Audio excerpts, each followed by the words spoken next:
Hello everyone and welcome back to my channel. If you guys are new here, my name is Amina and I'd absolutely love it if you could subscribe to my channel and join the 20k family. I cannot believe I've hit 20k in what, just like 2 years of being on YouTube. It is absolutely insane. It's such a huge number. I know that like people have a million subscribers, but for me 20,000 people, that is huge. That is really big, so I'm so grateful for that. So thank you to anyone and everyone who subscribed, shared my videos, liked my videos, commented. It really means a lot. So I'm starting a brand new series that I think I'm going to call Q with A. So questions and answers with Amina, I guess. Questions with Amina. I asked you guys on Instagram to give me names for a kind of girl talk series that I've seen loads of YouTubers do about relationships and boys and stuff like that, but I think there's more to life than just discussing those types of things. Most of my videos are quite formal. We're talking about educational aspects, how to revise, how to study, how to write essays. I think even within education, there are also so many aspects that are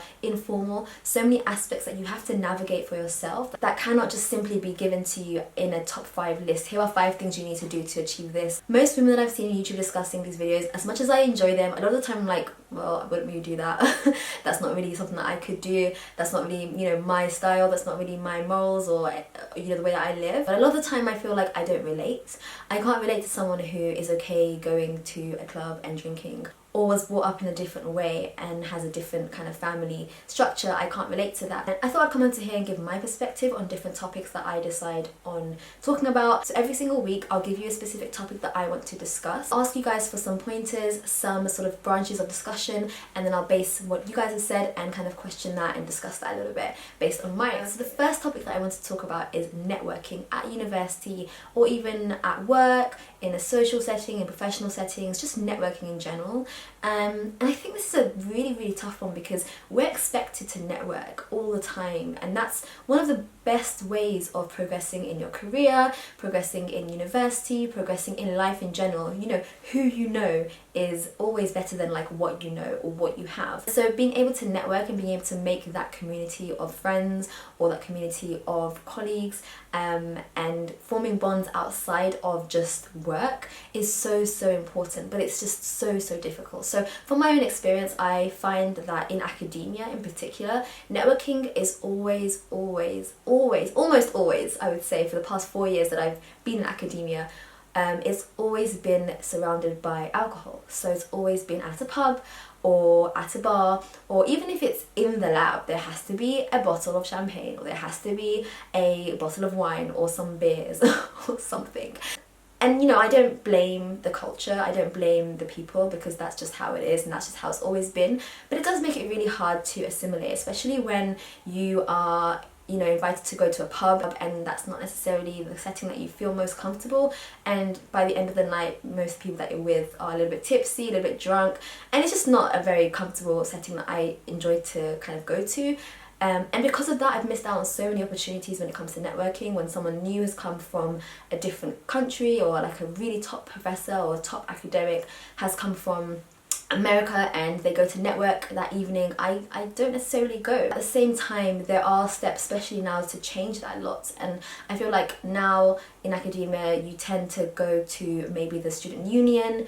Because of places like bowling, we've gone to just, you know, like a coffee shop or just a normal cafe, and I tend to find that works better for everyone. I find that it just makes everyone more comfortable, because not everyone wants to drink, regardless of whether that's a religious choice or a personal choice. It's not always a case where we have to be surrounded by alcohol in order to let go. And that's my personal opinion when it comes to networking.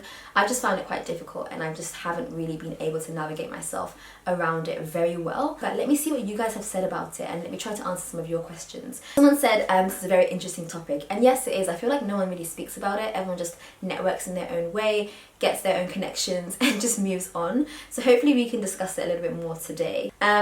So someone else has said, it's hard to be honest, especially when science students are known for being socially awkward. Yeah, that's why you need alcohol, to get out that awkwardness. I truly believe that's why people drink a lot, just to get out the awkwardness. But yeah, it is really hard. I think it's something that is said a lot. Go and network, go and you have to network, you have to go to these events, you have to go here and there. But really, it's really difficult to come out of your shell. What do you say to the person? Do you just approach people? How do you know who people are? How do you know what to say or you don't want to seem like you're selling yourself or you're trying to advertise yourself. How do you bring yourself to the table? And really, I don't have those answers. So if you guys know more about networking and know more about, you know, kind of trying to put yourself out there, I guess, please let me know in the comments down below, because I would love to learn. How to make friends when you don't know anyone at uni and can't stay late hours to attend societies. That's a good point. That's another good point I missed out, actually.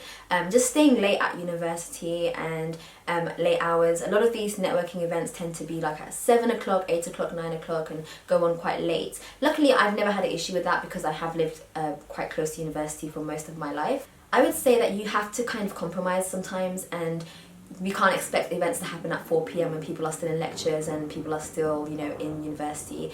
Things are going to happen after work and after school, so there has to be some sort of compromise there. Yeah, I mean, how to make friends when you don't know anyone? I would say try, like, I know you said that you can't go to societies, but I would say really try to go to them. That is where you'll find people that are like-minded to you, regardless of which course they're doing, regardless of what year they're in, regardless of whether they're undergrad or if they're postgrad, regardless of whether they are on their 10th degree or their first degree. You will find people that are like-minded to you, and there is something for everybody. There was, in my undergrad, I was part of the dance society, I was part of the African Caribbean Society, and I was also part of some other society, I think.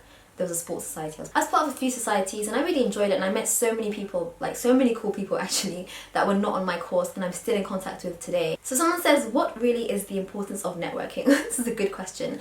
I think I mentioned it in my introduction, but I think networking is really important for just building relationships outside of the workplace and forming connections on a kind of personal level in order to then take that into a more business level. So, you know, I would feel more comfortable working with someone if I knew that they were someone interesting to talk to, if I knew that I could socialize with them.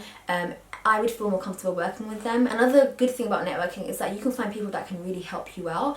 You can find people that might have a skill that you want to use in academia. By networking, I can find out that someone else is working on a similar project to mine and we could collaborate, we can work together. How do you do it? It's kind of my Achilles heel. I really don't know. And I haven't been too good at it. I'm a very social, outgoing person, and I'm not awkward at all. I will happily go up to people and speak to them. But I don't know if I'm saying the right thing, and I don't necessarily know if I'm putting myself across in the right way. I just tend to kind of be a bit jokey, which I'm not sure is the best thing to do. I think it should be a bit more professional, but I'm just a bit more like, hi, cold today, isn't it? Ha ha ha, it's London, ha ha ha. And don't talk about the weather, don't do it. Don't talk about the weather. How to not sound pushy when asking for stuff. So this is another good one, because like I said earlier, you don't want to seem like you're selling yourself. I think a good way of doing it is kind of, you know, initially, that time that you meet them, initially just form a relationship. So when you first go in there and when you first approach someone, just form a human relationship, a human connection. It's so rare nowadays that we actually meet people face to face. So to be able to do that, just, you know, form a connection, maybe get their details, and then later send them a follow-up email or follow-up message. Hey, my name's Amina. I you know, we spoke tonight, and I really enjoyed what you said about da da da, and I think we can work together, blah blah blah. And you kind of form a relationship like that, and you take it forward in the next message, as opposed to kind of just be like, hey, my name is so and so, this is what I do, can you help me out? I don't think that's necessarily the best way to do things. Would you help someone out if they did that? Probably not. So I think initially networking isn't meant for, you know, solving all your issues there and then. It's just meant for meeting people, finding out what they do, and then taking their numbers, taking their details, and then messaging them and contacting them later. Try to leave a mark so they actually remember you. The other day I went to an event for a book launch, and I met quite a few people. They were all kind of everyone that was there were kind of retired men and women. I was like the youngest person there, and I was speaking to quite a few people. I spoke to a man there, and I can't remember what we were talking about, but he was saying how he lives like near Margate, and that kind of made a conversation starter because I had just visited there last month. I was telling him how I had just been there, and you know, I loved it, etc, etc. We were just chatting about what he does, and it was super, super cool. And then I think he said something about I'm almost 50, and I was actually quite surprised because he didn't look 50, he looked about 30, and I was like, what, you don't even look like 30? and he was like, you're my favourite person, and we kind of like, you know, made a connection. I didn't go there to network, so I didn't obviously take his details or anything, but that is how you kind of want to want to start things, and how you kind of want to network. And then if I really felt like this person could benefit me in some way, I would have taken his details and then contacted him later and be like, hey, my name's Amina, I met you earlier tonight, and I would love to stay connected, so we can work together for whatever reason. And you know, that's kind of how you form a connection. Both work and uni are significantly more enjoyable with good people around. I totally agree. Knowing your network, knowing who you surround yourself with is super important, and it really makes a difference between enjoying something, enjoying university, enjoying work, and not enjoying work. This is kind of beyond networking, I would say, but really networking your friend group as well.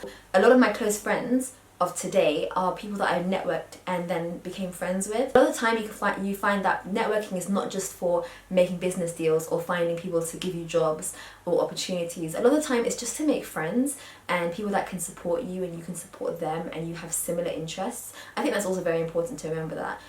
Don't always think that networking is a means for finding a job or making money. Rather, it should be a means to make friends and form a kind of network, a community around you that will help you grow. I do want this space to be a nice discussion space, so in the comments down below, please leave comments talking about your networking experiences, what you hated, what you loved, how you've made things better. If you know any books that really help with this, or any YouTube videos or any YouTubers who do anything about this, then do let us know, because I'm learning as well and I'm not perfect at anything, so do let us know and I'd love to read it and find out more. Start networking early on and get the nerves out of the way. It will help with the future. It's so true. I think if you never network and then you all of a sudden graduate from university and now you're like, oh, let me network, it's going to be really difficult because you haven't done it in a safe space in university. And when you go out in the big world, it does get scary and the stakes are much higher as well. So it is a good idea to try to network as early as you can, really, even in GCSE, even during high school, even during secondary school. Try to network by speaking to your teachers and finding out maybe, you know, what they are interested in, and you never know what connections you might find. And even your friends, people that are interested in similar things, that's also a network. Advice on networking with older people or people whom you feel a disconnect from. That's a good point, because a lot of the time, especially in academia, you are networking with, you know, people that are 10, 20, 30 years older than you, and it can be very hard to navigate that, especially because, you know, I'm obviously a visible Muslim, and I do have that niggling thought in the back of my head that says, you know, are they going to see you differently? Do they think that you're different? And a lot of these people haven't approached a Muslim scientist before because there aren't that many of us, so do they think that we have a different mindset, or do they not think that we are as capable? Like, you know, you have these thoughts, and I think that's completely natural.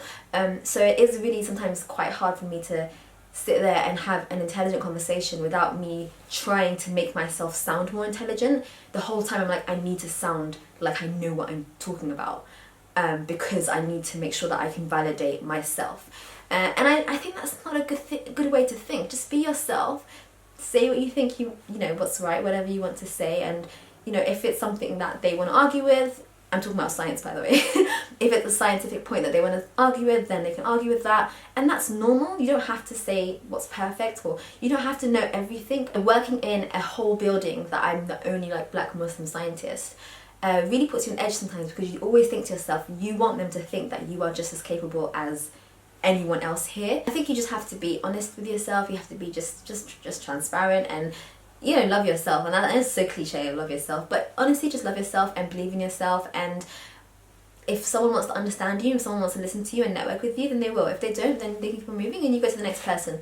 No big deal, nothing lost. There are so many people out there that you can network with. You don't have to relate with every single person. There are some people that are my age that I don't relate with, and there are some people that are much older that I relate with. So I don't think it's a matter of age. I just think it's a matter of understanding and being open-minded and being able to have a discussion and look beyond who it is that's speaking.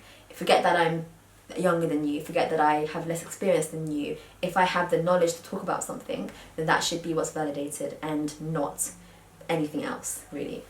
I had a few messages in my DM as well, and some people asked where they can find networking opportunities, and I would say one place that I really love is meetup.com. I think it's .com. I'll leave a link for it down below, but it's Meetup, and I have networked with so many people through there, and I actually know people that have got married through that website. So there are so many different networking groups. The one I used to go to was East African Londoners, I think it was called East African Londoners, or like Red Sea Londoners. So it was a networking group for any East Africans. Pretty much mostly it was Ethiopians, Somalis, Eritreans, Sudanese, and I think that was pretty much the majority of people that used to come. And it was such a cool networking group. We used to go to like bowling, we went to restaurants, they go skydiving, they even go away for day trips to like Paris or Brussels.